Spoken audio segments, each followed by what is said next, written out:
Round two with Lucy Greer in our kitchen on this Wednesday, working on some tailgating food, perfect for the football season. Yes, it's really a great time of year to be grilling still. It's funny, everybody likes to grill during the summer, but it's so hot outside. So Right. it's kind of nice when the fall comes and football, and then a little bit more pleasant to be outside grilling. On that note, I know you have the twins and I have two kids as well. I was thinking a lot of times during the summer months, you're really not getting outside as much unless you're going to the beach or something because it is so hot. Gosh, you're so right. I need to get outdoors with the kids a lot starting with when it starts cooling down. Yeah, but it's definitely nice. We have swings, in the tree in the front yard, and I think last week was the first week that it wasn't so scorching and we were able to get out there some. So it's nice to be out there with the kids during the weekends, and this is kind of a good recipe and something kind of different to put on the grill. So we started with marinating our pork. I just used a pork tenderloin, and this would be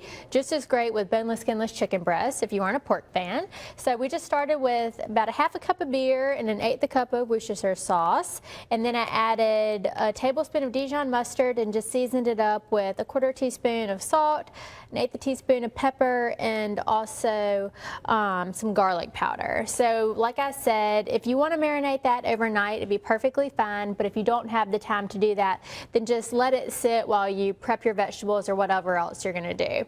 So we talked a little bit earlier about grilling some different things, and my parents and I have really gotten into grilling some veggies, and Spiro has these grill baskets that he does vegetables on the grill. So those are really cool. But also, if you don't have that, then you can just use an aluminum pan just like this, and you just toss it on the grill. So today I have a red, green, and yellow bell pepper, and then I also took a red onion and just cut that up, and then I took one 8-ounce package of baby portobello mushrooms, or you could just use the regular white button mushrooms, and cut those up. And I'm just going to season them up really simply. It's not going to take too much. I'm just going to use, drizzle of olive oil. It's going to be about a tablespoon or so, because all of these vegetables are going to release a lot of moisture, especially when we add these seasonings. So again, I'm just going to kind of mirror what we did with the pork. I just have a teaspoon of salt, half a teaspoon of garlic powder, and also some pepper. It's about a 1/4 teaspoon of pepper. So now I'm just going to toss these together, and when you're grilling these veggies, you can put them just directly over the flames in this pan, and then once they really kind of get going, you can move them off to the side. So it's really forgiving to cook them in the aluminum pan. I want to look into one of these grill baskets you're talking about. Yeah, they have several different kinds. They have one, kind of open like this, where you can just put stuff in it, and of course there's holes. Or they have one that kind of open up. We have one like that.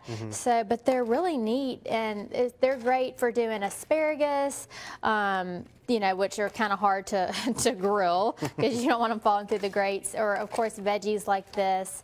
A lot of people love to grill corn. So even though we're getting out of the summer when we're really thinking about fresh vegetables, the fall is a wonderful time to continue on with your healthy veggies. You are inspiring me today, Lucy. Good. I'm going to be grilling out some vegetables and some pork coming up this weekend for football. Can't wait to do that. If you want to join me and Lucy, the recipe for this is online, the Studio 10 tab on fox10tv.com. We'll be back to finish this up and add another sauce in just a little bit.